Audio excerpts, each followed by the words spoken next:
முதற்கண் வணக்கத்தை தெரிவித்துக் கொண்டு என் அன்பு சகோதரனும் இந்த சமூகத்தினுடைய போராளியாக இருந்து இந்த மானாமதுரை பகுதியிலே ஆகாசினுடைய அந்த வீரத்திற்கு பரிசாக இந்த காவல்துறையினுடைய அடக்குமுறை அந்த தம்பியினுடைய உயிரை பறித்தது அந்த கூலிப்படையினுடைய அரசினுடைய கூலிப்படையாக செயல்பட்டுக் கொண்டிருக்கின்ற அந்த காவல்துறையை கண்டித்து இன்றைய தினம் பெரும் திரளாக கூடியிருக்கின்ற என் உயிரில மேலான சமுதாய சொந்தங்களே, ஒவ்வொரு முறையும் இந்த தேவேந்திரகுல மக்களை தொடர்ந்து ஆண்டாண்டு காலமாக இவங்களோட உரிமைக்காக போராடி கொண்டிருக்கின்ற ஒவ்வொரு வீரர்களையும் இது போன்ற கூலிப்படைகளால் அவர்களை அடித்து கொலை செய்து கொண்டிருக்கின்றார்கள். இது போன்ற தொடர் சம்பவங்களை கண்டித்தும் இன்னும் இது போன்ற நிகழ்வுகள் நடக்கக்கூடாது என்ற ஒரு நோக்கத்தோடு ஒன்று திரண்டு இந்த போராட்ட களத்திலே நிற்கின்ற ஒவ்வொரு தேவேந்திரர்களுக்கும்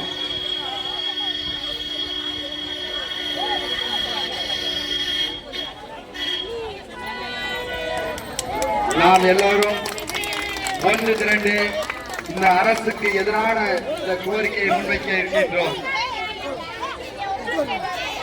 இன்றைய தினம் இந்த மானாமதுரை பகுதியிலே தம்பி ஆகாஷ் மட்டும் கொலை செய்யப்படவில்லை.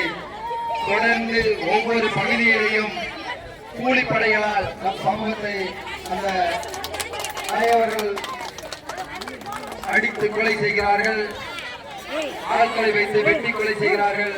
சமீப காலமாக நமது நாங்குநேரி பகுதியிலே ஒரு கொலைவெறி கூட்டம் தொடர்ந்து ஒட்டுமொத்த மக்களையும் வெறிநாய்கள் போன்று அங்கு கடித்து குதறிக் கொண்டிருக்கின்ற இந்த கைவர் கூட்டத்தை எல்லாம் இந்த காவல்துறைக்கு கண் தெரியவில்லை போல நாங்குநேரி பகுதியிலே அந்த ஏழை நாய்கள் போன்று கொலைய அந்த கூட்டத்தை ராஜ மரியாதையோடு இன்றைய தினம் அவர்களை முன்வைக்கின்றார்கள். அதே போன்று எனது தம்பி கீழனத்திலே ஒரு படித்த இளைஞன், ஒரு அரசியலிலே நல்ல முன்மாதிரியாக இருந்த அந்த தம்பியை ஒரு ஆட்டுக்களவாடி கூட்டம் அவரை கொலை செய்தது. அதனுடைய உரிமையாக தன்னுடைய குடும்பத்தை இழந்து விட்டமே என்ற ஒரு ஆக்ரோஷத்தோடு படித்து MBA முடித்த ஒரு நல்ல இளைஞர்கள் தன்னுடைய குடும்பம் சகிந்து விட்டதே என்ற ஒரு உள்நோக்கத்தோடு அந்த வெறியிலே ஒரு தவறுகளை செய்து விட்டார்கள். அதற்கு அவர்களே முன்வந்து காவல்துறையிலே எங்களுடைய குடும்பத்தை சீரழித்த அந்த கைவர்களை நாங்கள் செய்து விட்டோம் என்று அவர்களே ஆஜரானார்கள். ஆனால் அந்த இளைஞர்களை தூக்கி கொண்டு போய் அந்த கூலிப்படை காவல்துறை நாய்கள் கொண்டு போய் காலை உடைக்கவும் கையை உடைக்கவும் அவர்களை சித்திரவதை பண்ணுகிறார்கள். ஆனால் இன்றைய தினம் தொடர்ந்து தம்பி தீபக் பாண்டியனாக இருக்கட்டும், இது போன்ற எத்தனையோ இளைஞர்களை நம்மளுடைய இளைஞர்களை எல்லாம் இங்கே ஒரு கூலிப்படை கூட்டங்கள் தொடர்ந்து கொலைவெறி தாக்குதல் நடத்தி கொண்டிருக்கின்றது. அவர்களை எல்லாம் இந்த அரசு ஏதோ காவல்துறையினுடைய பாதுகாவலர்களை கொண்டு அவர்களை அமைச்சர்கள் கொண்டு பாதுகாப்பு கொடுத்து அவர்களை முன்னும் பின்னும் பாதுகாப்போடு அவர்கள் அளித்து வருகின்றார்கள். அப்படிப்பட்ட இந்த காவல்துறையினுடைய நோக்கம் இந்த தேவேந்திர சமூகத்தை மட்டும்தான் அடக்க முடியும், அடக்க வேண்டும் என்ற நோக்கத்தோடு தொடர்ந்து இந்த காவல்துறையாக இருக்கட்டும், இந்த ஆட்சியாளராக இருக்கட்டும், இவர்களுடைய நோக்கம் தேவேந்திரர்கள் எந்த சூழ்நிலையிலும் இவர்கள் தலை நிமிரக்கூடாது, இவர்கள் வளர்ந்து வந்து விட்டால் நம்மளால் இவர்களை அடக்க முடியாது என்று அன்று முதல் இன்று வரை தியாகி இமானுவேல் சேகரனாக இருக்கட்டும், இப்படி தொடர்ந்து தம்பி தீபக் பாண்டியனாக இருக்கட்டும், இப்படி ஒவ்வொரு போராளிகளையும் இந்த கைவர்கள் கூட்டமே இவர்களை அடித்து கொலை செய்து விட்டார், இவர்கள் அஞ்சி விடுவார்கள் என்று நம்புகிறார்கள். ஒரு பொழுதும் இந்த அடக்குமுறைக்கெல்லாம் நாங்கள் அஞ்சுகிற கூட்டம் நாங்கள் இல்லை. எதிர்த்து போராடுவதற்காகவே தேவேந்திரர்களாக பிறந்திருக்கின்றோம். எங்களை யாராலும் அடக்க முடியாது. வருகின்ற தேர்தலில் நாங்கள் யார் என்று உங்களுக்கு காட்டுவதற்கு வெகு தூரம் இல்லை. இன்னும் ஒரு சில நாட்களிலே உங்களுக்கு இந்த தேவேந்திரர்களுடைய வரலாறை பதிப்போம். கட்டாயமாக வருகின்ற தேர்தலிலே தேவேந்திரர்கள் யார், யாரு இவர்களுடைய முயற்சி என்ன, இவர்களால் என்ன சாதிக்க முடியும் என்கின்ற ஒவ்வொரு கிராமத்திலும் இவர்களுடைய எதிர்ப்புகளை பதிவு செய்ய வேண்டும். ஒவ்வொரு கிராமத்திலும் இந்த போராட்டம் தொடரப்பட வேண்டும். இந்த 4 முக்கு சந்தில உட்கார்ந்து இந்த பகுதியில மாத்திரம் நம்ம போராட்டம் தொடரக்கூடாது. ஒவ்வொரு மாவட்டமாக இருக்கட்டும், இந்த மாவட்டமாக இருக்கட்டும், ஒவ்வொரு மாவட்டத்திலும் ஒவ்வொரு கிராமத்திலும் இந்த ஆகாசுக்கான நீதி கேட்ட போராட்டம் தொடர வேண்டும். இன்றைய தினம் கூட இருக்கின்ற இளைஞர்களை பிடித்து பொய் வழக்குகளை போட்டு இவர்களை ஒடுக்க நினைக்கின்றது.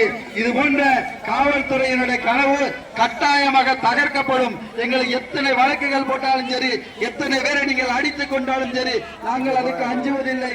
ஒரு காலத்திலே நாங்கள்லாம் வீரிட்டு எழுந்தால் பரமக்குடியிலே என்ன சூழ்நிலை நடந்தது என்று தெரியும். கொடியங்குளம் பகுதியிலே 96 என்ன சூழ்நிலை நடந்தது என்று தெரியும். அதுபோன்று மீண்டும் ஒரு கலவரத்தை தூண்டுகின்ற வகையிலே உங்களுடைய இந்த அடக்குமுறை நடக்காமல் இருக்க எங்களுடைய எச்சரிக்கையை தெரிவித்துக் கொண்டு எங்களோடு வருகின்ற இந்திரகுல பெண்கள் இயக்கத்தினுடைய தலைவர் மதிப்பிற்கு மரியாதைக்குரிய திருமதி இந்திரா அவர்களே,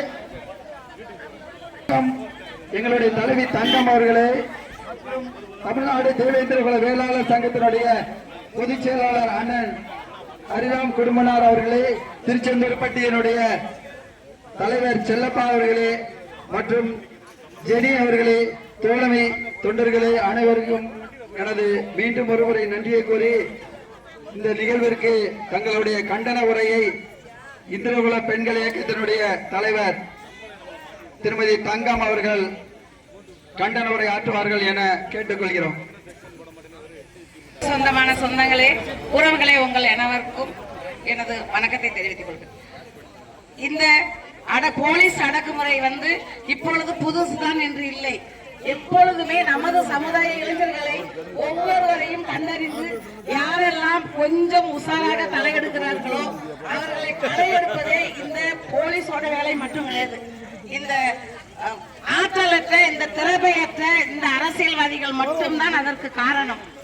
ஏனென்றால் நமது சமுதாய ஆண்கள் இளைஞர்கள் நல்ல ஒரு முறையில் வளர்ந்துவிட்டால், அவர்கள் எழுச்சியாக வளர்ந்துவிட்டால் இவர்களால் தாங்கிக் கொள்ள முடியாது எப்படிங்கிறதுதான் ஒரு காரணம். அதற்காக மட்டுமே நமது இளைஞர்கள் யாரும் உஷாராக இருந்தாலும் அவர்களை அடித்துக் கொள்வதே இவங்களுக்கு வேலையா போச்சு.